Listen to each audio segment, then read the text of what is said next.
Have you heard the news, dear viewer? It's horrible.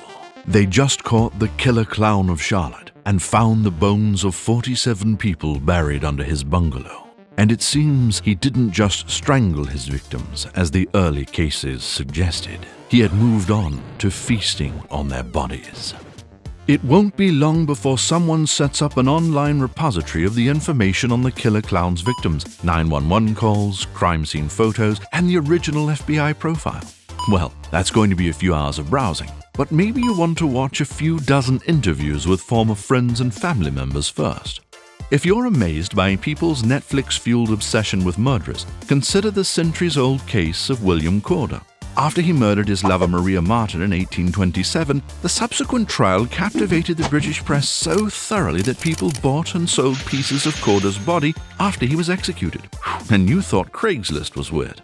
What makes people so fascinated by something so horrible? One historian argues that our fixation on notorious killers is a way of getting close to our mortal fear without the inconvenience of actually experiencing it. Just as skydiving provides us with a relatively safe way to plummet 18,000 feet to the ground, wrapping ourselves up in the mythology surrounding a notorious murderer gives us a relatively safe way to experience the depths of human depravity that we secretly crave. Serial killers and other murderers appeal to the impulse Stephen King calls feeding the alligators, and Carl Jung called integration of the shadow self. But it all means the same thing, that entertaining our own dark side can be therapeutic. This isn't anything new. More than 2,000 years ago, Aristotle wondered why his fellow Greeks were drawn to tragic plays about things like murdering your father and falling in love with your mother. He came to the conclusion that experiencing dark emotions like fear and disgust from a comfortable distance can help us scrub them away. He called this process catharsis, from the Greek word for cleansing. According to Aristotle, experiencing negative emotions on purpose can make us braver by purging them from our system. Could all this morbid interest be a normal, healthy expression of what it means to be human? Or does our fascination with serial killers have more sinister roots? Do we find serial killers fascinating because we share an urge to conquer and dominate, rooted in human nature?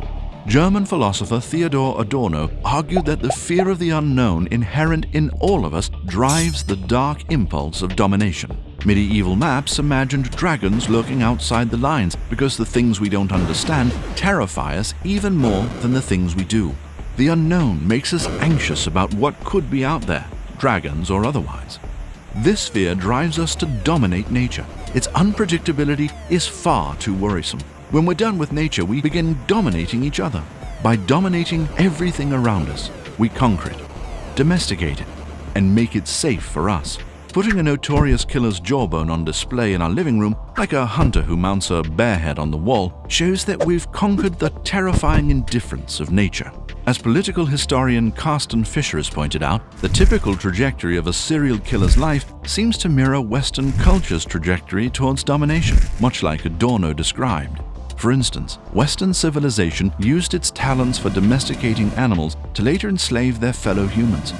Similarly, serial killers first torture and mutilate animals, and then they move on to human beings. When asked why they kill, serial killers will often say they enjoy the sense of dominance it gives them over their victims. While they're certainly no role models, maybe we can relate in some limited way. After all, we often enjoy the sense of dominance we have over nature and other human beings. Do serial killers give us a way of vicariously extending that sense of dominance into morally unacceptable realms? What do you think, dear viewer? Is our cultural fascination with serial killers just an ordinary, healthy way of exorcising the demons of our own negative emotions? Or are we drawn to them because we know we're lurking in the shadows ourselves? Hello, dear viewers. Thanks for watching. This episode is sponsored by Audible.com. If you can't seem to find the time to read up on your favorite serial killers or any other topics, Audible's here to help. And they're offering all of you a free audiobook with a free 30-day trial. Audible has an incredible selection of audiobooks, original audio shows, comedy, news, and more. They're a perfect companion for your morning commute. Just go to audible.com/8bit to sign up. You can then pick any book you want, download it for free, and it's yours to keep forever. If you're looking for a recommendation, check out Helter Skelter, The True Story of the Manson Murders by Vincent Bugliosi and Kurt Gentry. Written by the prosecuting attorney in the Manson trial, Helter Skelter explores the baffling and horrifying case of Charles Manson and his followers. For more about Audible and to start your 30-day free trial with a free audiobook, go to audible.com/8bit to sign up. And we have more 8-Bit Philosophy episodes on the way, so click right here to check out our channel page. And be sure to subscribe while you're there. Thanks again for the support, beloved viewers.